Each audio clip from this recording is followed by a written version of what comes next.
Hello, fellow investors, and welcome to another show of Ritter on Real Estate, where we teach you how to passively invest like a pro.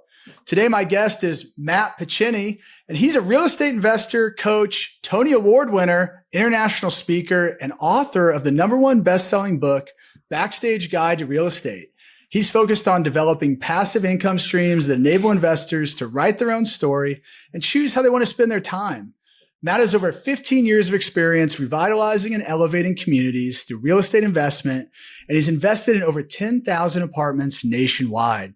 Matt, thank you so much for coming on the show today. Well, thanks. It's a pleasure to be here. Yeah, and we were talking, you've got a really diverse background. Obviously, it was some of the things I called out in the intro. So excited to dig into that today. But before we do, why don't you tell us your own story? And we'll start at the top with who you are and how you got to be where you are today. Sure. Well, I grew up in Orlando, Florida, and I moved to New York to pursue a career in theater. I was a professional actor for a little over 5 years and started tinkering around with computers and started to get some really steady work from that. So started doing that more and ended up developing my own web development boutique agency in New York City. And I did that for a number of years. Things were great. I was getting tons of work. And then out of nowhere, in 2001, the dot-com bubble burst and my business completely imploded. And right at that exact time, I got a call from my landlord who told me I had 90 days to get out of the apartment that I was living in. So I had to figure out what I was going to do. Instead of finding another place to rent, I found a place to buy. And a couple of years after that, I sold that property and I more than quadrupled my initial investment, my down payment. So I was like, wow. I was making six figures, and this is back in 2003. But in that one real estate transaction, I made more than an entire year's worth of salary. So I wanted to figure out how I could do that again. So I spent the next 15 years trying to figure that out. I did everything. I fixed properties and flipped properties and vacation rentals and, a whole bunch of different things.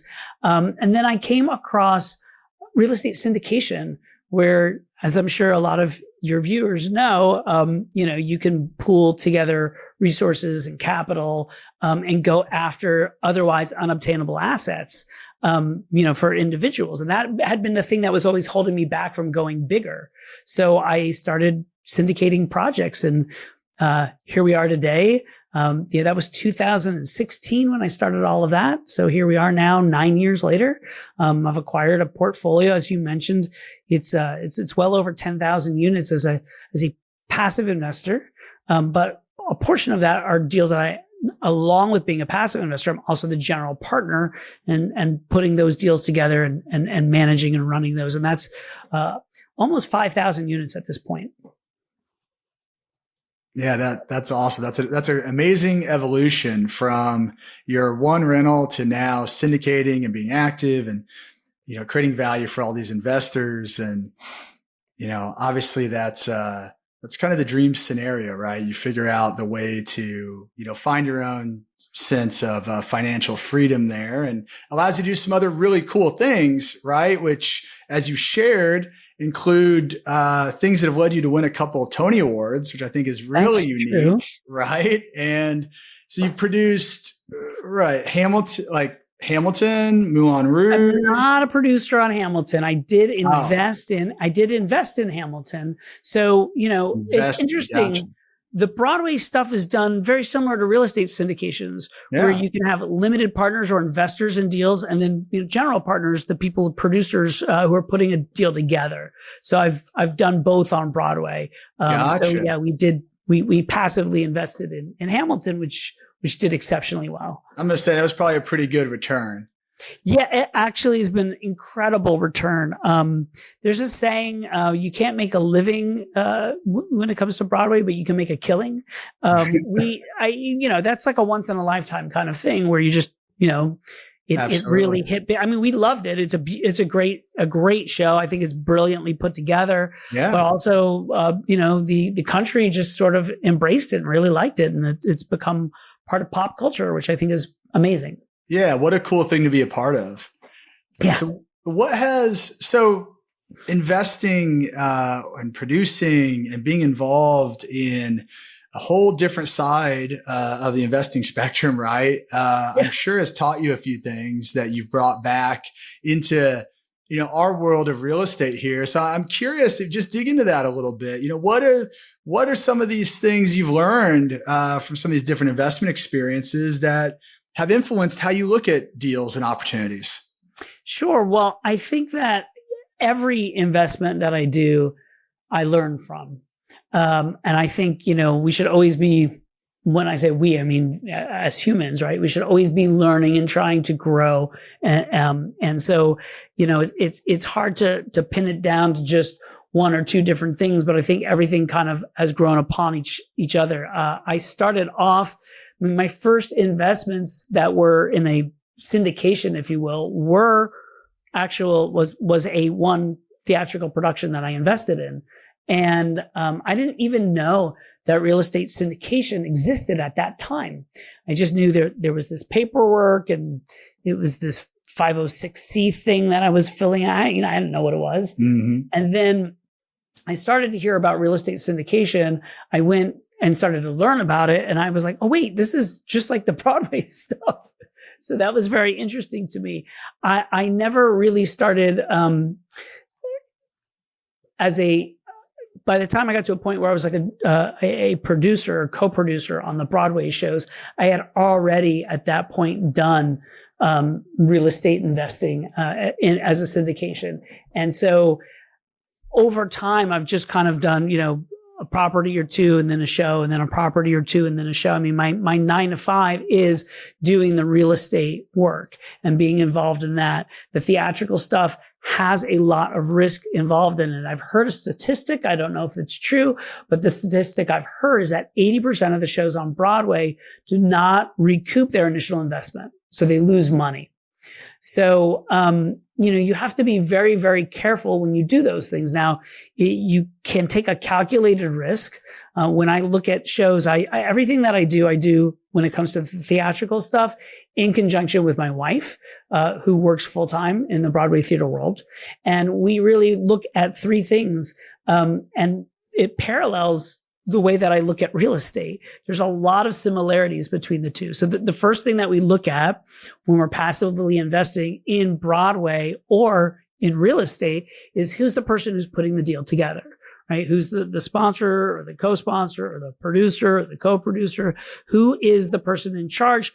What is their track record? How do I know them? I mean, I get emails all the time from random people that I have this show or, I have this real estate property. And if I don't know them and I'm getting some random spam from them, I kind of, usually pass by. If I'm going to do something, it's usually because I've got a referral from someone or I've heard about someone and they have a track record. I want someone who's actually got a track record of doing well and being successful. And that, again, all of these things go for whether it's theater or real estate. So that's number one. Number two, when we're looking at real estate, we look at, what is the market in general? Where is the property? Where is it located? The location. And I could say the same thing about the shows, right? Are we doing a show that's on Broadway? Is it a tour? Is it a regional theater production? What is the location? And then, we also, when it comes to Broadway, we start to look at, who's the creative team on it too? Like who are beyond the producer? Who's the director? Are there any stars attached to the show? That kind of thing. And then the third thing that we look at when it comes to real estate is the deal itself, right? What are the mechanics of the deal? And we look at that when it comes to the shows as well. All the shows have there's so many parallels. It's kind of uncanny, but they'll have financials, not maybe to the level that we have on a real estate deal, but they will have financials in what's called a recoupment chart to understand how well the show has to sell for it to do well. So, they have what's called an ATP, which is an average ticket price. Well, that's kind of the same as your rent, right? What is the rent going to be for your property? Then they'll look at, how much occupancy, we'll say, for a property, right? How many, when you have a show, how many tickets are being sold? Is it fully occupied? Is it 100%? Is it sold out? Or also, are you having to discount the tickets, right? How does that all work? And the same thing with the occupancy at a property. And do you have to give concessions? Do you have loss to lease? Do you have bad debt? So there's a lot of similarities between the two. And And that's how we make a decision on whether we think the deal is good, by looking at who are the people who are putting it together, where is it located, and what do the mechanics look like from a business standpoint. Yeah, I love how you sum that up at the end. Who knew they were so similar, right? They seem like very different things, but at the end of the day, an investment is an investment, right? It's a good lesson to learn. And I think your criteria, the sponsor, the location, the deal specific dynamics, whether it's property or all that, that's a good way to go through it. And I mean, it's fascinating to me. I love learning about different investments. I didn't actually know that these Broadway plays are syndicated by bringing groups of people together. So that's fascinating. Well, if you're interested, you got a deal for me? Not right now, but we do have a couple of projects that are in the works. So you never know. Maybe. It's definitely like higher risk. Absolutely. Than real estate, like much, much, much higher risk. Yeah.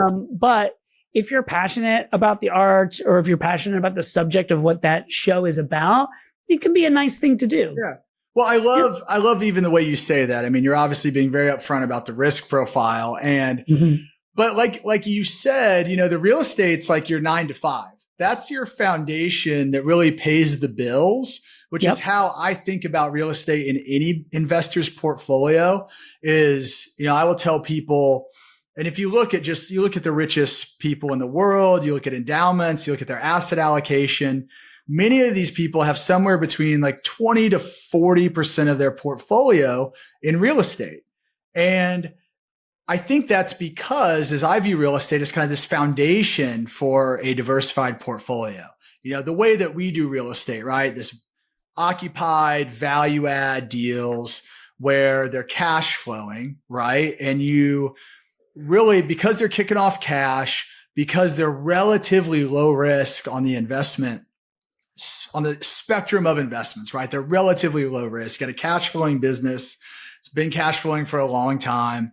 The fact that cash is coming out of the business makes it really lowers the risk profile, but that allows you to have this foundation and then do some of the more exotic things, right?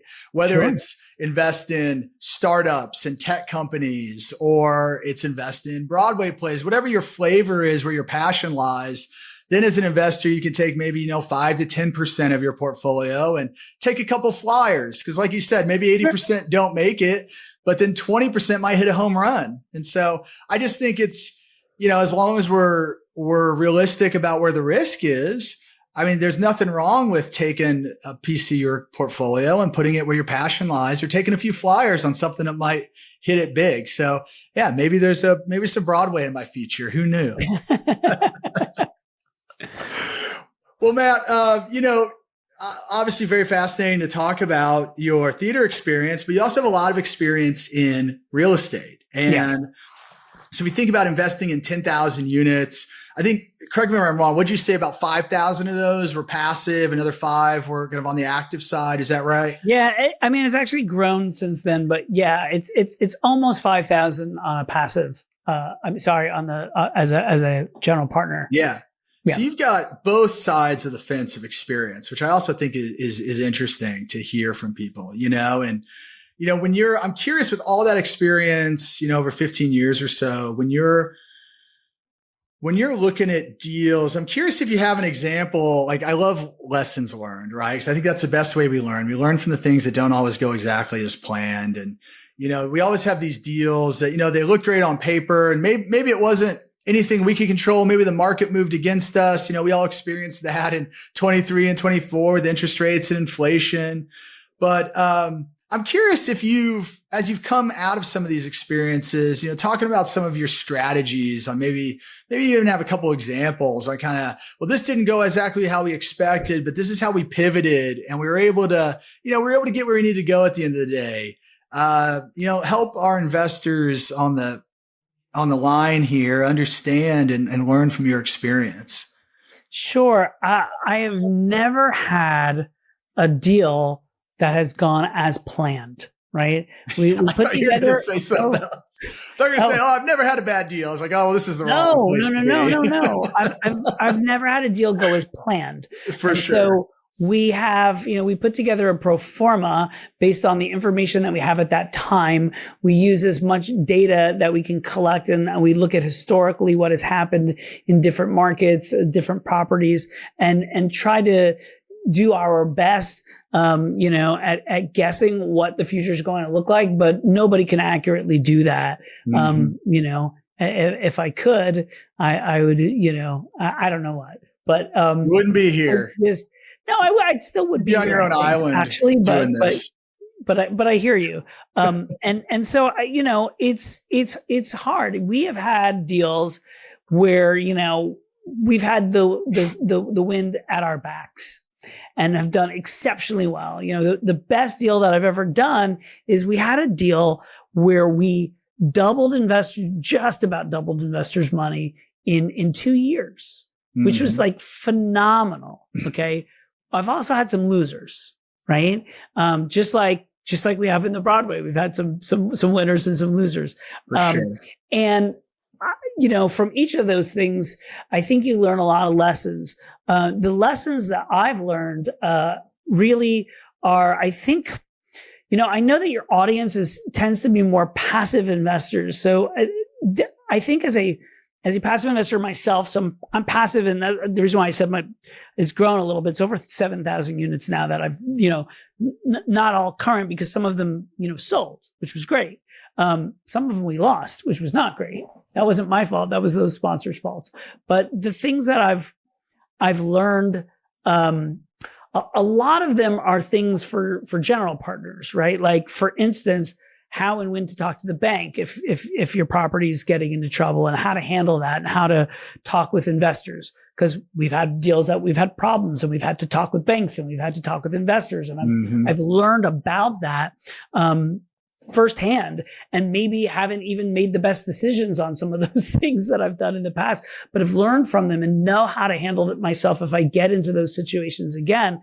But ultimately, the thing that I've learned the most on both the passive and as a general partner is to trust my gut a little bit more. I've had deals where I was like, oh, I don't know, something, especially on the passive stuff. There was a deal that I got into that I didn't really. I liked the sponsor who was putting the deal together, and I'd seen a number of their properties. They were doing a good job, and I knew people who were investing with them year after year and doing well and making money. And I was like, I don't know. I didn't like the way that they were. I didn't like the way they had structured a couple of things. And I don't want to get too into the weeds, because I don't want to reveal who the person is or anything. But it's a big company. And, I ended up going ahead and investing a small amount in one of their deals, because I was at the property. I saw the property. It looked really good. They had already closed on the property. They were implementing the value add. And I was like, yeah, and, then 2003 and 2004 came along. And at this point, my investment in that deal, which was a very, very small amount, is essentially worthless. Now, they still own the property. They didn't lose the property, but they had to bring in so much, rescue capital in terms of, pref equity and some other things, that it's just like, there's no way. I've been so diluted and pushed so far down that even if they sell and it's profitable, all that profit is going to go to other people at this point. They've said that to us. So, I should have trusted my gut on that one, and I didn't. And same thing with another thing I invested in that wasn't even real estate related, but was people who do syndications and do syndicate real estate. And there's other people syndicating other things out there, like car washes and ATMs and things of that nature. And I invested in one of these types of things that I probably shouldn't have, but I liked the person who was doing this. They've been doing it for a number of years. I invested in it. It turns out the people they were working with actually were running a Ponzi scheme, or allegedly running a Ponzi scheme, but they're in court right now, and that money's gone. So you have to be very careful with who you invest with. And I say, just trust your gut. I mean, maybe some people that are listening or watching this don't have a good gut instinct. So in that case, don't. But for me, I've just I've always kind of been worried about things that, and maybe talked myself into doing the thing, when I probably shouldn't have. Yeah. I mean, I think trusting your gut, your true gut instinct is obviously always good advice. I mean, we have these things that we just have to listen to them, these little intuitions that tell us. But is there anything, just as you think about those experiences, Yeah. like you would say, like, I don't know what particularly went, well, the Ponzi scheme one, I mean, I understand that. That's a different story. But was there something, you mentioned kind of 23, 24 hit? Was it really just, I mean, I'll tell you the way that interest rates, things like, was it like, what was it that kind of something that people can look out for maybe or think about? The way these people had structured their deals. So there's a thing called a supplemental loan. So a lot of times when you're getting a loan, if you're getting agency debt, you can qualify for a supplemental loan. So what that means is at a certain point, as you're going through the deal, once you've added value to the property, you can get an additional loan. You get more capital back from the property, right? Let's say you bought a property and the value was 10 million and you increased the value to 20 million, but you didn't want to sell it yet because you think you can increase it to 40 million, but there's that $10 million of equity that's trapped in the property. Well, what if you could take that equity out and then use that to either continue to make enhancements to the property or put into another project, right? So that's a reason why people like supplemental loans. You don't have to refinance the property. A lot of times when you do a refinance, a lot of these deals, the way that the mortgage is set up, there's a prepayment penalty. So if you pay the loan off before the term of the loan, let's say you got a 7-year term loan, and you're 2 years into the property, if you were to sell it, or even just refinance it in year 2, you're paying off the existing loan, getting a new loan. There can be a lot of expense involved in that. It could be very expensive to do that. So a supplemental loan allows you to extract some equity without having to refinance. The way that the company had worked was that they had set up special arrangement with their lender where they were able to do like 4 or 5 supplementals. And so those supplemental loans they would do at the end of every year. So like a lot of the deals that I do, and Kent, I'm assuming that this is how you have yours structured as well, is that we buy a property, we operate the property, and from the operations of the property, we have cash flow. And that cash flow gets distributed to investors. And each year, as we continue to add value to the properties, the cash flow grows. The way that this group did their deals was they didn't have a lot of cash flow, but what they did was, and so they didn't distribute like on a quarterly basis or monthly basis, like most of the deals that I do, and I'm assuming yours are done as well. They only did distributions once a year, and they were predicated on getting this supplemental loan for the additional value and equity that they did, which sounded very risky to me, because what if valuations go down, et cetera, et cetera. But I know so many people who had invested in deals with them for multiple years that were all, they were all going fine, and then some were exiting, that I shouldn't have, because I don't think it's a great way to do it. But I was like, oh, these people, are doing it and it's working. And, I liked the people and I have to say the operations of that group were second to none. Like they really were on point, and I was very impressed with their operations. So, I did the investment, and what happened was, interest rates went up. Valuations went down. They couldn't get any supplementals. So that killed any sort of cash flow that we might get, that's what I was mainly worried about. But then this got so far underwater that they needed to bring rescue capital in, to get them. And I believe it was a floating rate loan. So yeah, it's just, they got way, way out over their skis, and, that's a problem. So, I really like fixed rate debt products, because then we know what it's going to be and we don't get surprised. Now, it's a double-edged sword though, right? Because right now interest rates are maybe a little bit higher than they will be. I don't know. We're recording this on, what is today? The 19th of February, right?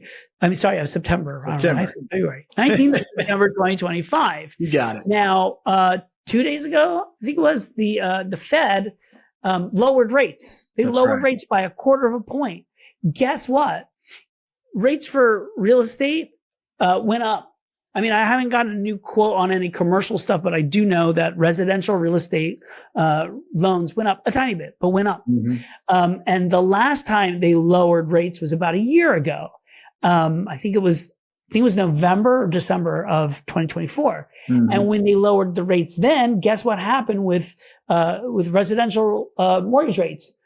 They went up a little bit. So just because the Fed lowers rates, it doesn't mean that interest rates are going to be lower, right?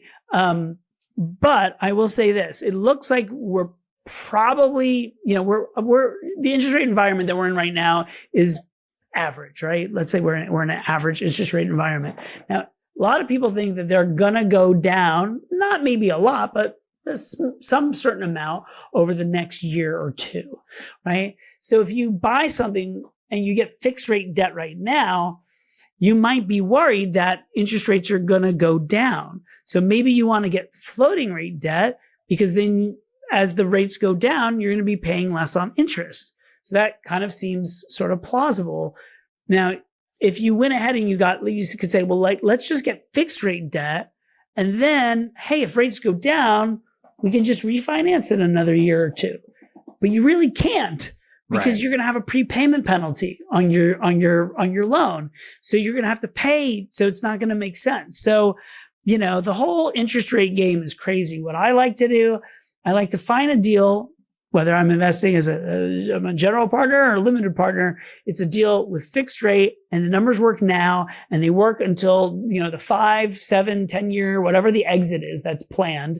I'd like to see a deal where the term of the loan is longer than our anticipated hold period by a couple of years. So, if I could find a deal, we're planning to hold it for 5 years. We're going to get 7-year term debt. It's fixed rate and the numbers make sense now. They're not predicated on anything changing. They're not predicated on a refinance in year 3 or anything like that. I know I can buy it. It's set. Everything is as stable as possible. And then hopefully over time, we can add value to the property, increase rents, increase other income, probably not lower expenses. Maybe at the beginning, we could lower expenses a little bit if we're being more efficient, but we know expenses will go up with inflation. Property taxes are going to go up. Insurance is going to go up. If we underwrite for all of those things, then we have a home run. And, I have a coaching program. That's exactly how I train my students to do all of this stuff by making sure we've got fixed rate debt, longer term. What is our business plan here to increase income, to try to keep expenses as efficient as possible, but understand those expenses are going to go up. Any deals that are put together in that way, I think people can start to feel good about. Yeah. Well, I appreciate you sharing that. And I appreciate you sharing that hard lesson learned as well. I think those are the best ones for people to learn from. So yeah, thanks for digging into that story. And I agree. Fixed rate debt is a great option. It's absolutely the safest option. And in a lot of value add deals, it's a great play. It's absolutely a great play.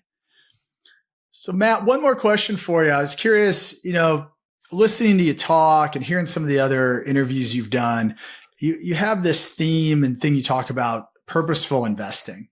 And I wanted to dig into that a little bit. And just, first of all, what does that mean?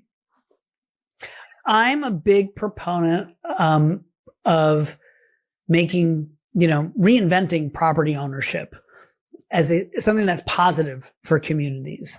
Yeah, I hear and see so many stories on the news where they're talking about, these horrible landlords, slumlords who are, maybe it's because I live in the New York area that I see so many of them, but there's just so many people out there that are cutting and I hope nobody gets mad at me if you're a property owner in New York. It doesn't mean that you're a slumlord at all. but there are a lot of people out there that just don't take good care of properties, and all over the country.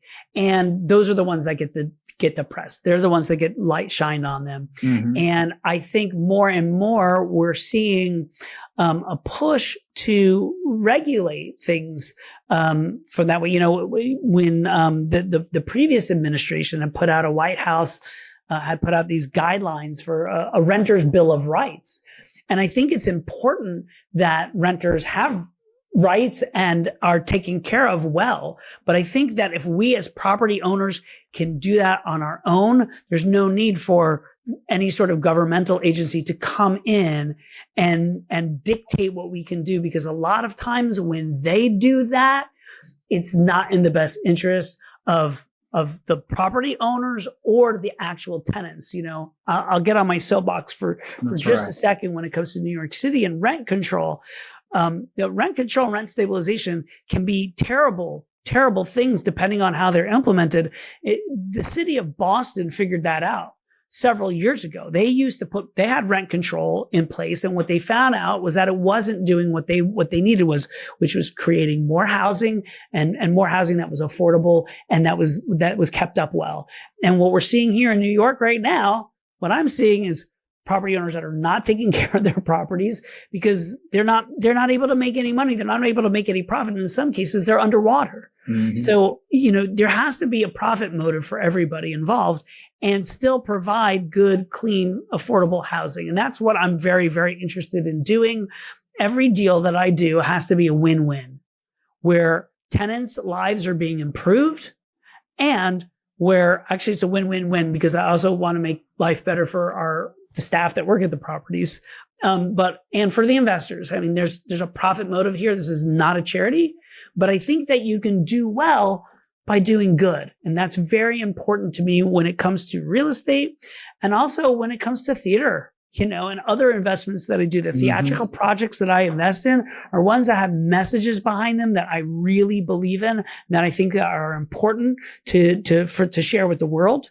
And basically anything that I put my money behind, it's not just about the almighty dollar.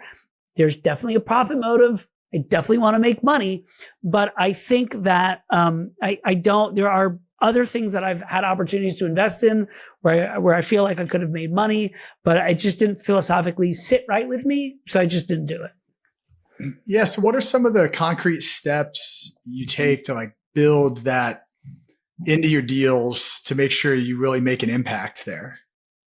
Oh, well, we always are looking at what we can do to make improvements to properties, right? Through value add rather than cutting expenses. You know, there's basically two ways I think that you can make money in real estate, maybe three.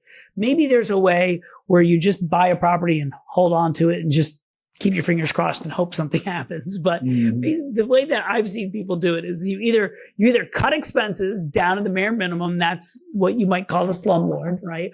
Or you make improvements, right? And that's what I'm very interested in doing. I make improvements to make things better. And we do all kinds of things for our tenants at our properties. I actually like to refer to them as residents, not tenants, but like around Thanksgiving, we give out turkeys. Around the holidays, we do decorating parties where people can decorate their patios or their decks, and we have the whole community vote on them. We do surprise and delights where we give away breakfast sandwiches sometimes in the morning. At the end of school, like in May when kids are getting out of school, we'll do ice cream socials or bouncy castles and face painting and all kinds of things like that. We've done a lot of different energy conservation programs, which have been amazing. We had one property where we replaced all of the toilets from 3.8 per gallon flush toilets to 0.8 gallons. They were saving 3 gallons per flush. And the water bills were being paid by the residents of the property. So they saw their water bills cut by about a third. So they absolutely loved us. And it was good for the environment. And it was good for the staff because they were flapperless toilets. So the staff doesn't have to go around fixing any running toilets. And it was good for our investors because we got a Fannie Mae green loan, which allowed us to get a lower interest rate. So that's the kinds of things that I want to look for, where everybody is benefiting from the improvements and enhancements that we're making. Yeah, very cool. I love those concrete examples too on how you kind of drive that home, whether it's environment, it's resident satisfaction, some of the community building programs. Obviously, great ways to be purposeful and make an impact. Yeah. Well, Matt, before we let you go, I'm going to take you through our keys to success round. All right. Same 4 questions I ask everybody. Get ready for it. I'm ready. First one, you've done about 50-50 or maybe a little more weighted on active now in your investing career, but you get a lot of time as a passive investor as well. Mm-hmm. So this one's right up your alley. If you're a passive investor and you could only ask one question to the sponsor before you invest your money into a deal, what is that one question you would ask? Why do you like this deal? Simple and to the point. Yeah. What? I mean, I would normally ask a whole bunch of questions, but I had to hone it down to one. I like it. How about next question? What are you most proud of in your career? I think I would say the impact that we've made on a lot of the communities that we've been able to make improvements to. Yeah, just like we were talking about, right? Your purposeful approach and all the positive improvements you've made by not cutting expenses and adding value. I mean, we have residents who absolutely love us, and that's the best feeling in the world. Yeah, very cool. What is a book that everybody should read? I'm a big fan of Ray Dalio. He has a book out there called Principles for the Changing World Order, which I think is a fascinating read and is very apropos to what's happening geopolitically right now. So I think that's a really good read. Very cool. And then last but not least, what is your number one key to success? The number one key to success is persistence. I found that throughout my life. Actually, I think you mentioned that I have a best-selling book out there. I tell some stories at the beginning of the book about some persistence stories from like when I worked at Disney World and when I worked at the Hard Rock Cafe. They're like very interesting, fun stories about persistence and how that helped me. And that also is what helped get me into the real estate world. And I think to be successful is through that persistence. Absolutely. And I mean, it's definitely a common theme on this show of what makes people successful. It's being persistent, showing up, and not taking no for an answer. Well, Matt, thanks so much for coming on the show. If people want to learn more about you and what you're working on, how can they get a hold of you? Yeah, you can find out everything on Picheny.com. It's Picheny.com. And for passive investors, I actually have a download that you can download from there that gives you questions that you can ask a sponsor when you're vetting a deal to see if it's something that you want to invest in. Very cool. Well, we'll make sure all of that is in the show notes and all of it's linked below. So guys, go ahead and click on that. Check out what Matt's got and his free little value add there for you. And with that, Matt, thanks for coming on the show. I hope you have a great rest of the day. I hope you do too. Thanks so much for having me.